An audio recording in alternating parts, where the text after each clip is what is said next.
what allowed this place, once a frontier settlement far from the heart of the Chinese Empire, to ultimately become a global hub of maritime trade.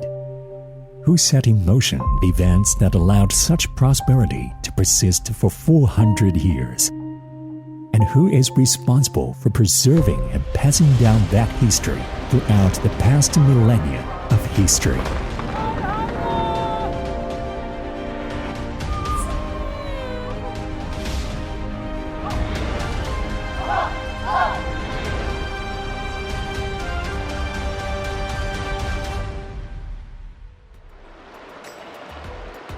The tide under Luoyang Bridge ebbs and flows, as it has done for the past 1,000 years. The construction of this bridge set off a wave of seaport development for Quanzhou, which, in turn, led to the building of hundreds of other large stone bridges. To this day, Anping Bridge retains the title of the world's longest cross-sea stone bridge. This is a massive water-land transportation network, running along the docks in the harbor, through city and town markets, and the mountain area north of the city, reaching deep into the Central Plains territory.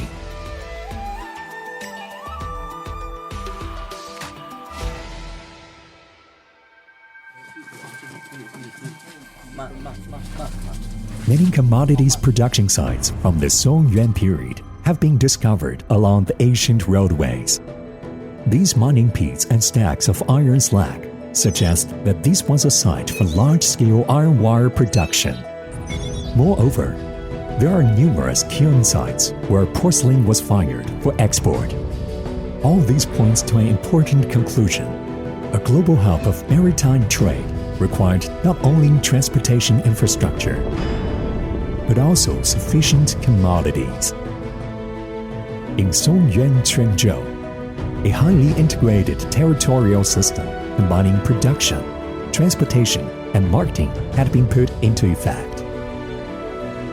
This thriving system led to trade relations with more than 100 countries and regions around the world.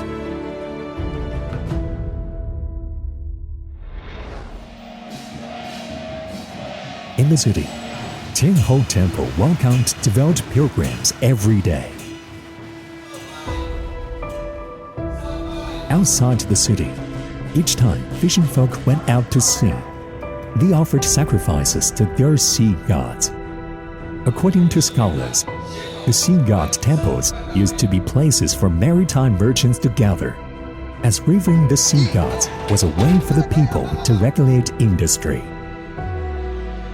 The words Gentleman of Trust, engraved on the Zhengwu Emperor's pedestal, and the winged prayer inscriptions on Zhouyu Mountain provide evidence of the state's endeavors to advance maritime trade. However, what truly marked the rise of Quanzhou as the emperor's premier port for overseas trade was this Maritime Trade Office.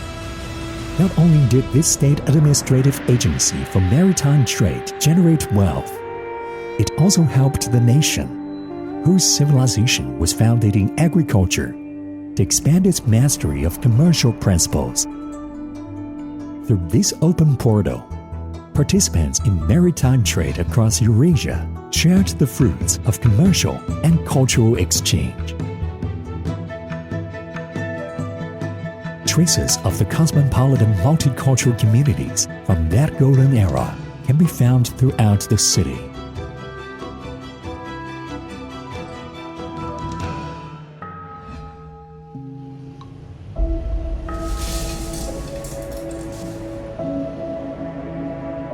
Quanzhou is home to the world's largest, most diverse concentration of places of worship.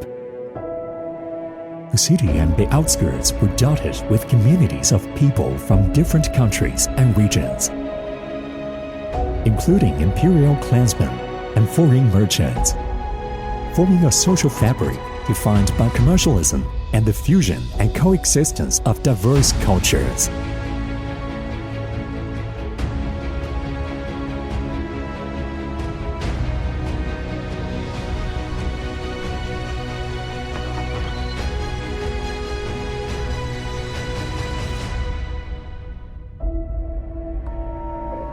as the monthly ceremonial veneration of the Buddha is staged in Kaiyuan Temple. The bazaar outside the temple opens for street vendors.